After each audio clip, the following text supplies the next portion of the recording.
Bismillah ar-Rahman ar-Rahim, alhamdulillahi rabbil alameen, wassalatu wassalam ala Sayyidina Muhammad wa ala alihi wa sahbihi ajma'in. In the name of God, the most compassionate, the most merciful, all praise and thanks belong to God, the Lord of the worlds. May peace, blessings, and prayers be upon Prophet Muhammad, his family, his companions, and all of God's prophets and messengers. Assalamu alaikum, brothers and sisters. This is Edward Ahmed Mitchell welcoming you to today's episode of CAIR on Air. Thank you so much for joining us. Today, as you all know, is Tuesday, and we are coming up on the 20th anniversary of September 11th, 2001, that tragic and horrific day that changed our country's direction and changed so many of our lives, both as Americans and as Muslim Americans. Throughout the week, we are going to be on CAIR on Air discussing 9/11, the legacy of 9/11, the impact it had on our country and on our community and on people around the world, inshallah. We are still living with the consequences of that day. We have met so many challenges and we've overcome so many challenges, and we've also suffered so much pain on that day and in the 20 years since. And so we want to remember, we want to reflect, and we also want to highlight the resilience of our community, of our country, and of others who have been impacted by that horrific day in our nation's history. Today, inshallah, we are going to do two things. One, we're going to highlight a few important ways that the Muslim community has been preparing for this 20th anniversary of 9/11.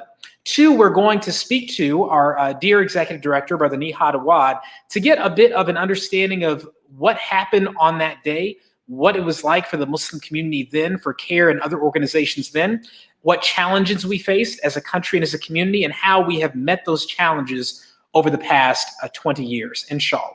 And so I'd like to start with the second topic, and we're going to bring on our special guest, Brother Nihad Awad, the National Executive Director of CAIR. Let's bring him on.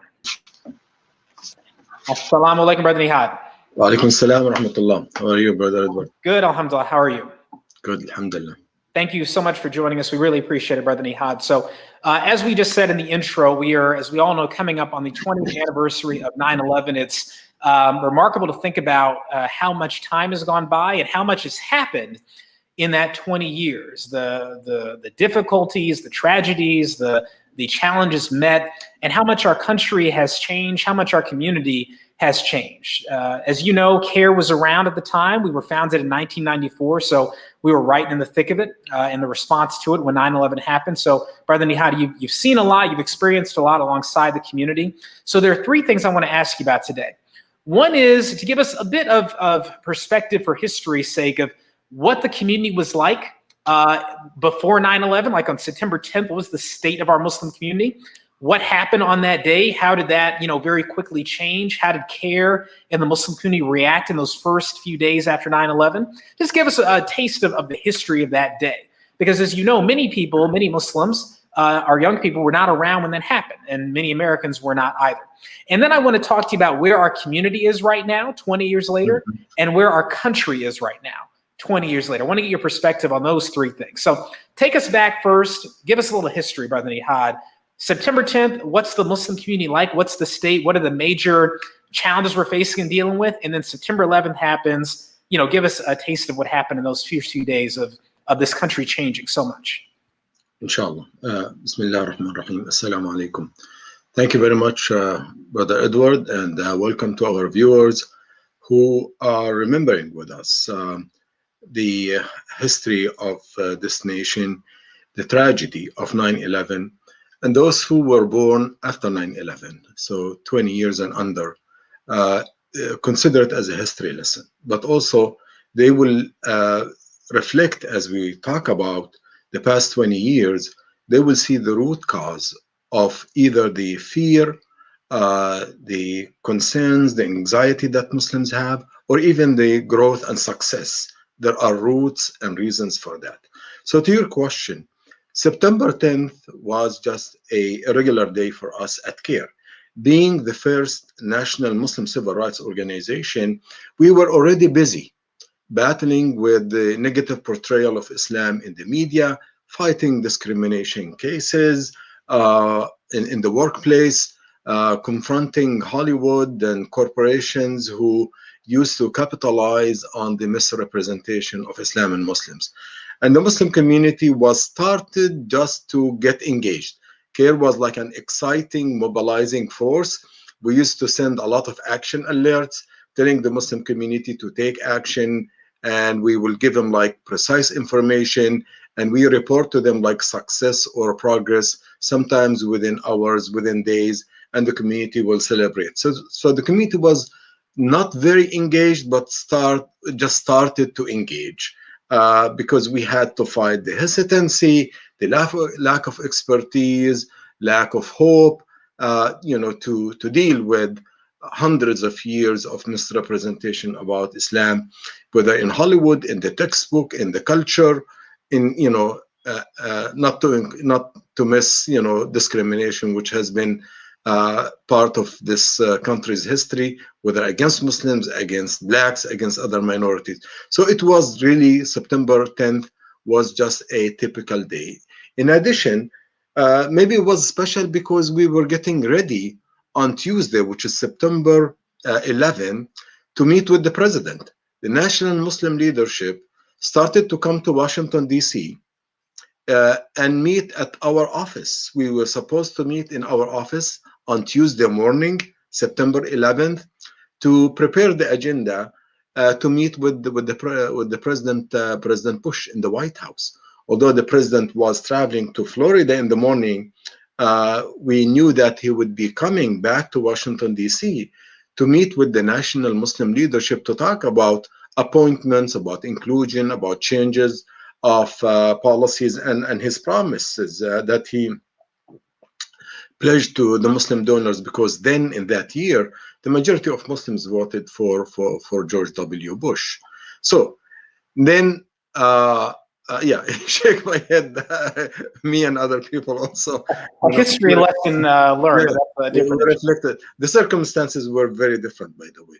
But now you will see how the dots are really connected. September 11th, in the morning, I was alone at home because already my wife and kids left. She took them to school, and I was just getting ready to get to work. I lived in Alexandria, Virginia, about like 15 or 20 minutes ride from my apartment to our office, CAIR's office on Capitol Hill, next to the Congress. And I usually drive on 395 South, which is from Alexandria to Washington, D.C., and I pass by the Pentagon.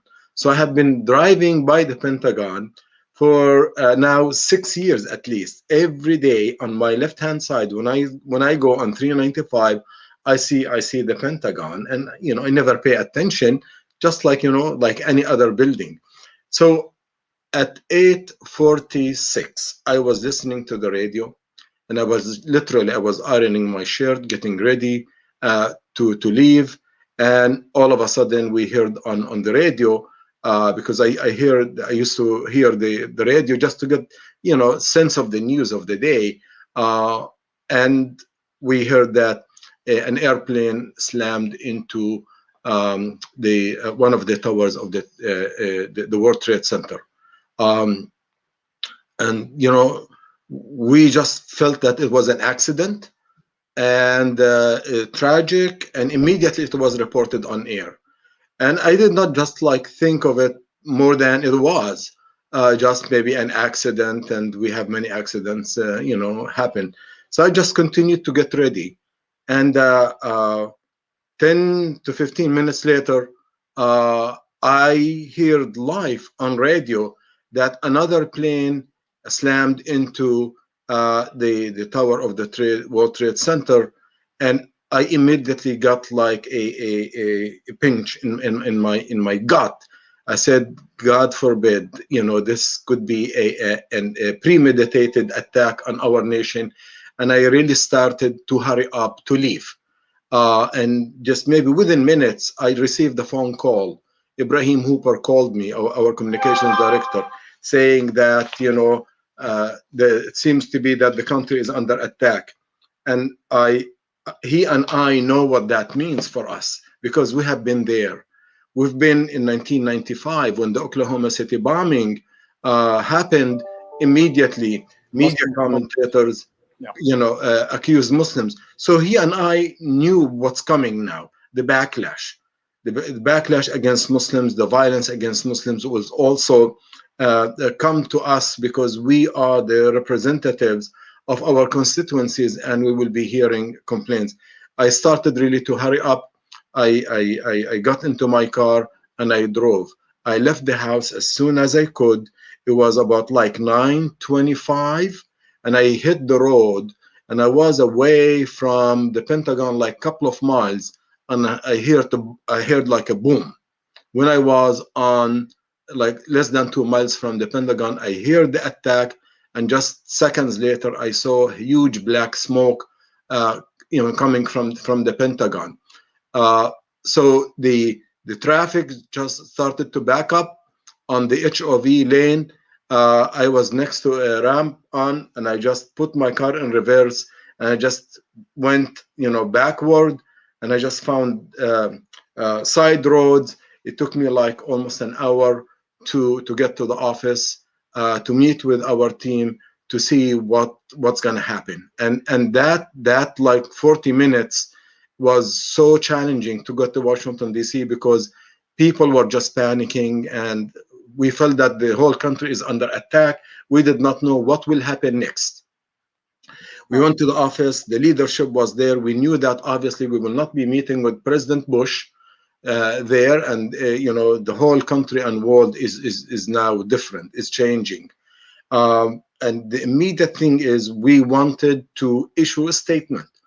Knowing the history of blame and finger pointing against the Muslim community, we immediately, Brahim, myself, drafted a statement, shared it with the leaders who were in our office. About national Muslim organizations signed on it.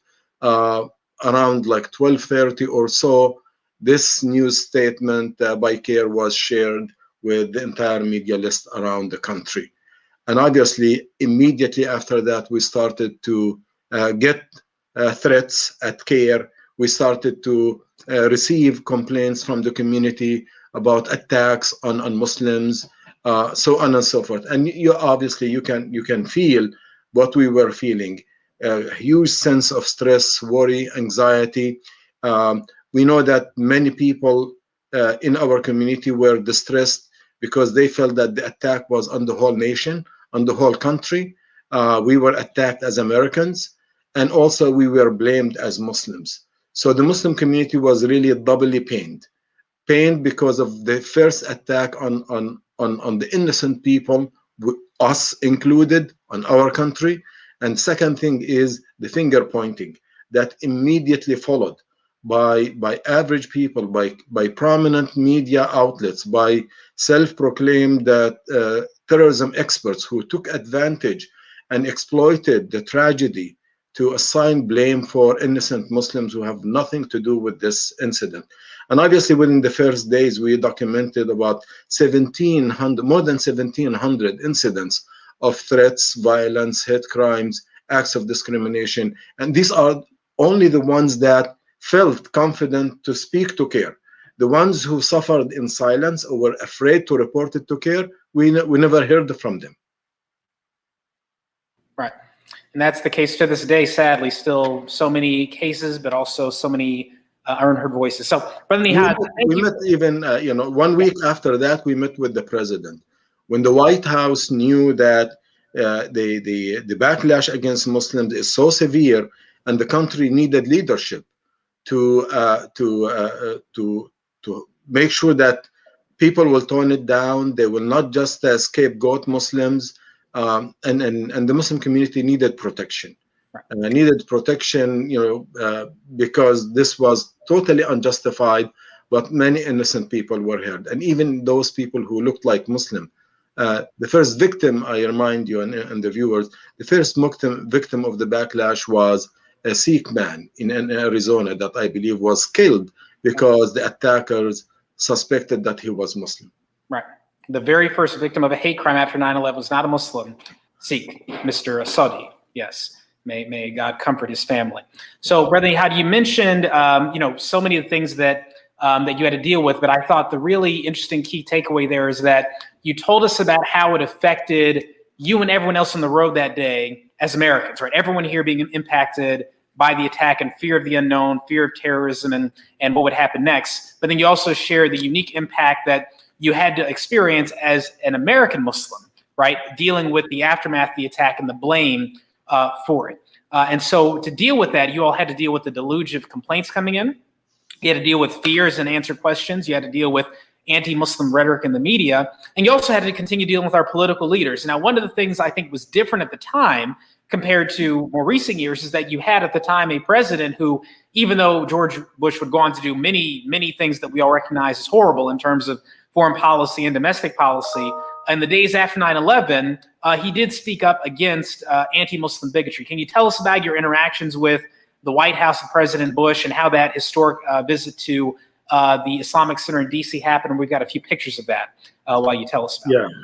Well, luckily we had some staff at the White House who really were communicating with the Muslim community, and immediately they, I believe Sohail Khan was a coordinator in the White House office, and he called us over the weekend, and he said, okay, the president would like to meet with the representatives of the Muslim community, those who could come, because there was no travel then. And Monday morning, September 17th, we welcomed the president in the library of the Islamic Center in Washington, D.C. We held like an hour meeting with him. He wanted to understand our perspective on what happened. And as he expressed in this press conference in the mosque, as you can see in the picture, he said that American Muslims care about this country just as much as I care and as much as you all care, and defended Islam and the Muslim community and warned against any backlash, especially against Muslim women, because we told them that in particular Muslim women with hijab are afraid to go out and they have been subject to physical attacks by anti-Muslim individuals, or just by mobs, and he assured the nation that this will not be tolerated. We took that to heart and we appreciated that, and followed the meeting with the White House.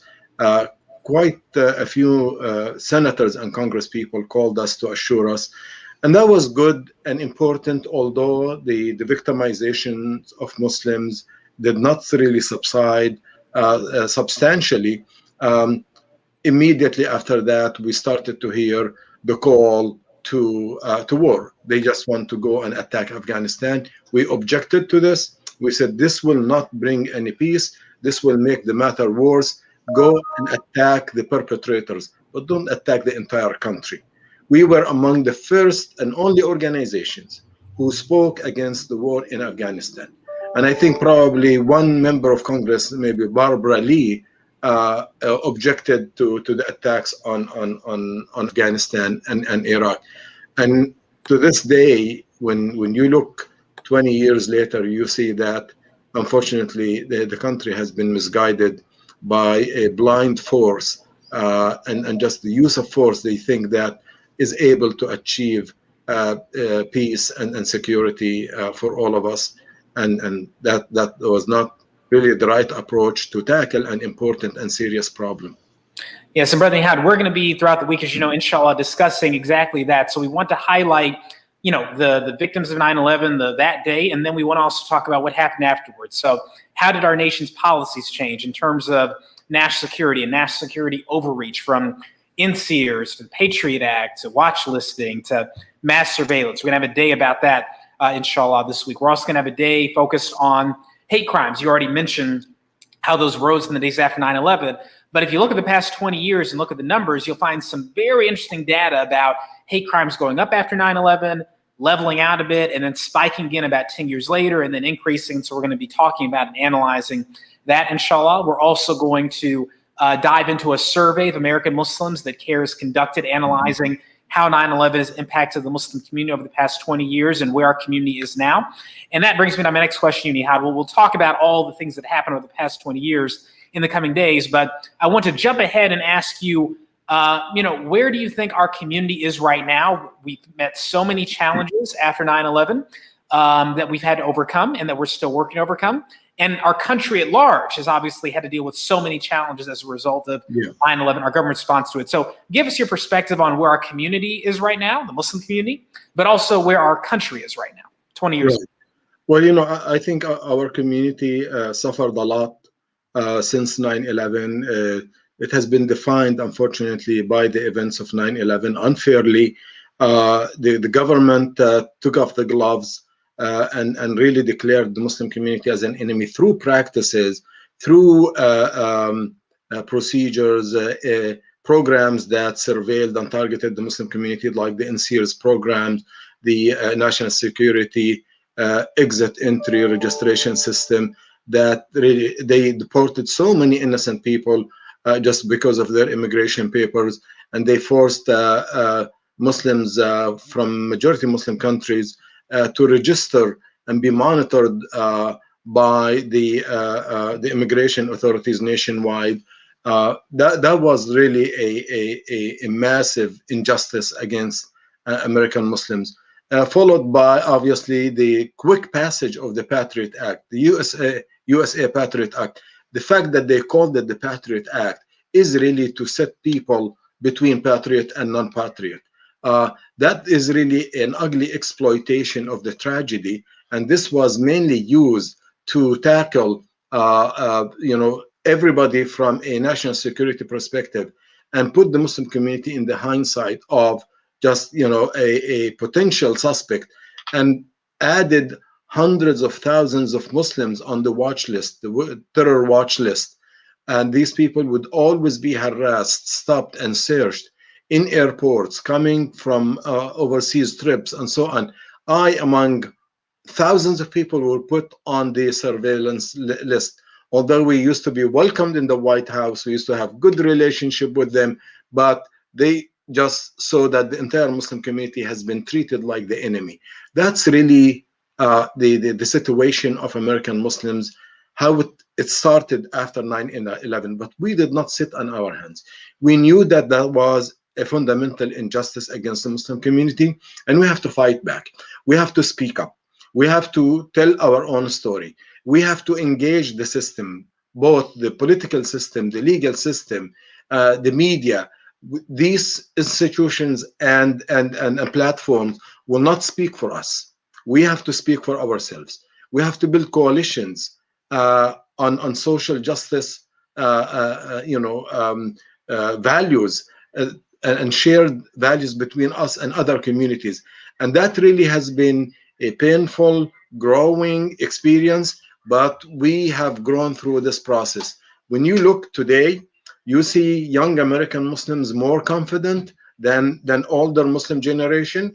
They don't have a fear of being deported or being thrown in jail. They're not afraid of the authorities, of the FBI and INS and all of these are born American Muslims. They are no less than others, and they will not allow others to treat them less than other people.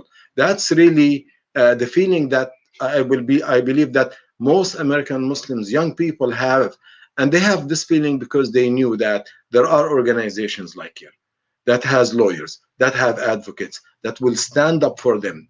And no matter the price, they will stand up for them and defend their constitutional rights.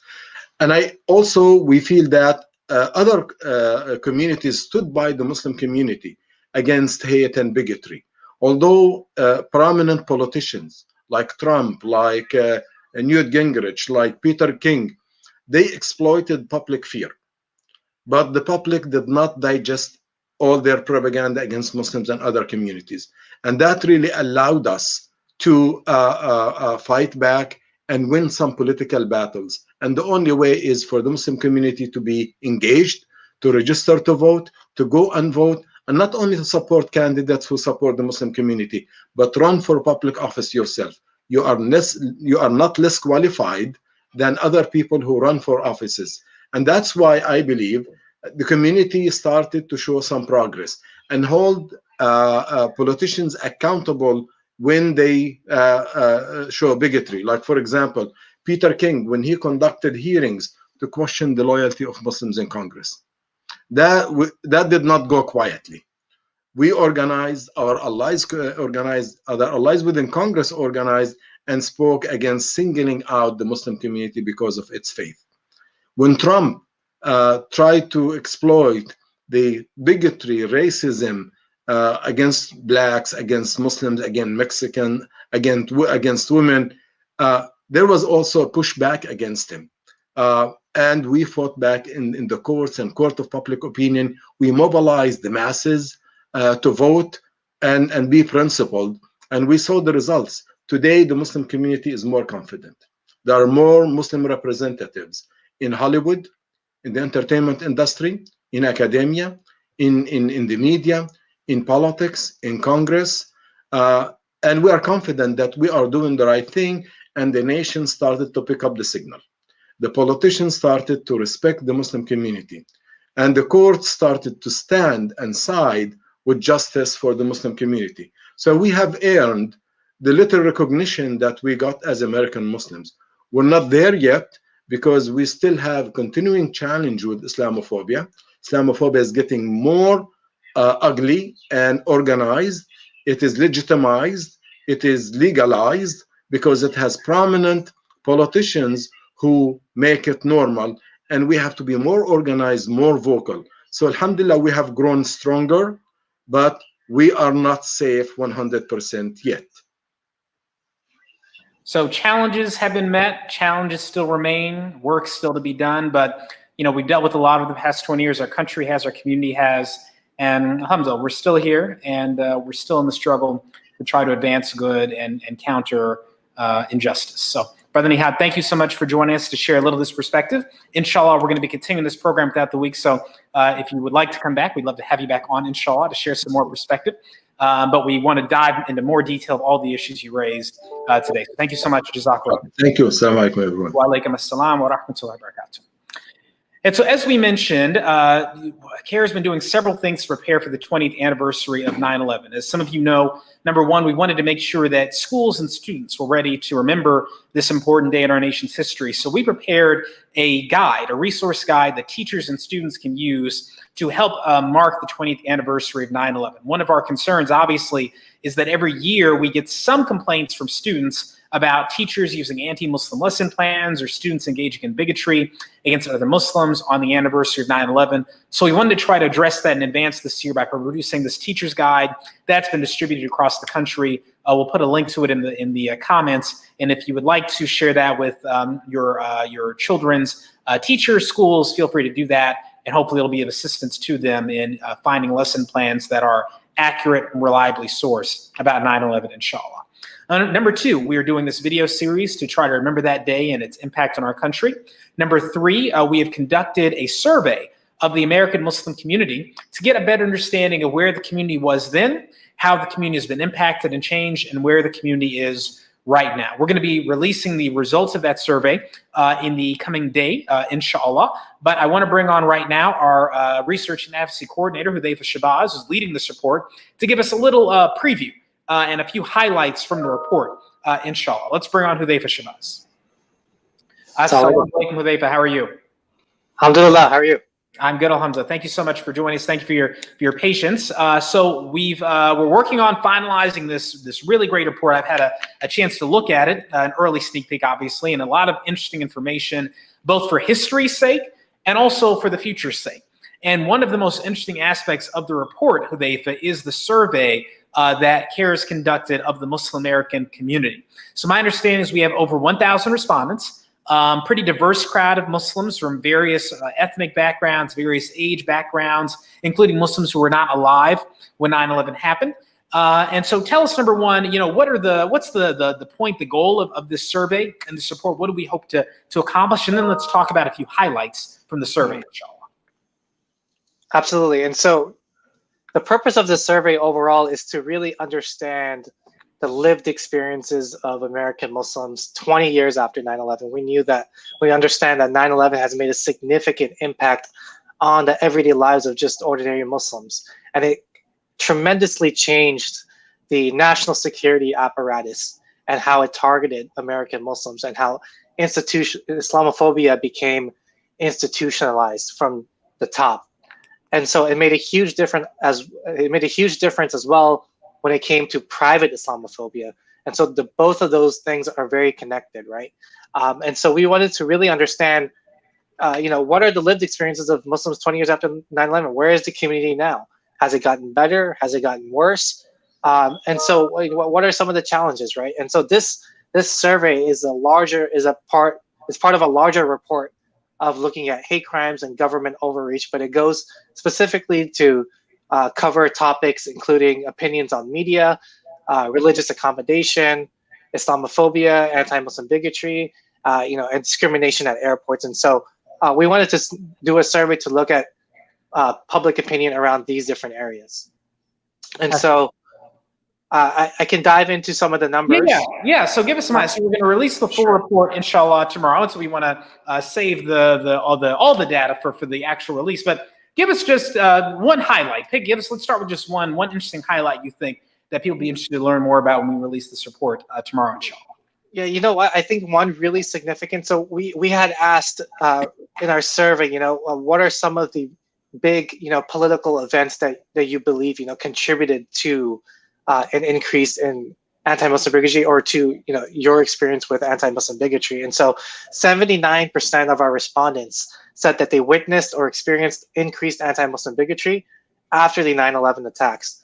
69% said that they witnessed or experienced it after President Trump's Muslim ban, and 51% said that they witnessed or experienced bigotry after the invasion of Iraq. So the biggest takeaway here for our audience is that our actions in foreign policy, our actions in domestic policy, our rhetoric, that make a significant impact on Islamophobia in the public sphere, right? Let's take, for example, the quote unquote, the Ground Zero Mosque controversy, right? This contributed to a spike in hate crimes in 2010. We saw an increase of 49% from 2009 to 2010, when the whole Ground Zero Mosque controversy was happening, to not allow Muslims to build this Islamic center, to build this masajid because of what it symbolized. And so because the Islamophobia network was so well organized around this topic and had swaths of people protesting this construction of the Islamic center, we also saw an increase in anti-Muslim rhetoric and a 49% increase in anti-Muslim bigotry in the year after. Gotcha. Now, what's interesting about that is, what were the numbers on the people who said that anti-Muslim bigotry increased after the so-called Ground Zero Mosque controversy? Can you remind us of that? Was it like 36%, I believe? Yep, 37%. Now, see, I actually personally disagree with our respondents, because I think that single incident played a huge role in mobilizing anti-Muslim hate groups, in really infecting the Tea Party movement, which then swept into power in 2010 and led to some of these anti-Sharia laws. And so I dare say, of all the things that happened other than 9/11, I suspect that one controversy and the way anti-Muslim hate groups rallied around it probably had a bigger impact on the increase in anti-Muslim bigotry in this country than anything other than 9/11. Now, other things happened afterwards, obviously, Donald Trump, ISIS, and those obviously played a huge role. But that 2010 incident, you can really see a spike in hate crimes starting again right after that time. Absolutely. And I agree with you 100%. And again, we have to realize that the Islamophobia network at that time became, like you said, well organized, well financed. They employed a number of pseudo scholars, pumped out a lot of misinformation about the construction of this Islamic center, right? And so we have to realize, again, rhetoric is completely tied to hate crimes. You can't distinguish the two, right? They're interlinked with one another. And in addition to that, I would say that the invasion of Iraq as well also contributed to a huge a spike in anti-Muslim hate crimes. And our respondents said 50%, right, 51%, because we have to remember, yes, there were incidents of anti-Muslim bigotry post 9/11, but it really increased up to the run-up of the Iraq War, because that's when you started to see that politicians were starting to use Islamophobia as a political tool, as a tool of manipulation. And so, again, as we can see, there's a direct relationship between anti-Muslim rhetoric and what we call private Islamophobia in hate crimes, right? And so those are two very interesting events that had contributed. Gotcha. Give us one more, another tidbit. One of the things that was noted was the difference in how respondents gave their perspective based on their gender and their racial background. Any interesting differences there among the Muslim community in terms of how people were responding to some of these questions? Yeah, we actually saw that. So if you take, for example, in the question around, have you experienced, one or more incidences of anti-Muslim bigotry since 9/11? We saw that Muslim women were experienced more anti-Muslim bigotry than Muslim men. So 72% of Muslim women have personally experienced one or more incidents of anti-Muslim bigotry or discrimination since 9/11, compared to 67% of Muslim men. And Muslim women also reported feeling less accepted in American society compared to Muslim men. And so it's very interesting to see the different dynamics if you break it down by race, if you break it down by gender. And it only informs us about the kind of work that we need to do within our Muslim community as well to alleviate a lot of these horrible situations.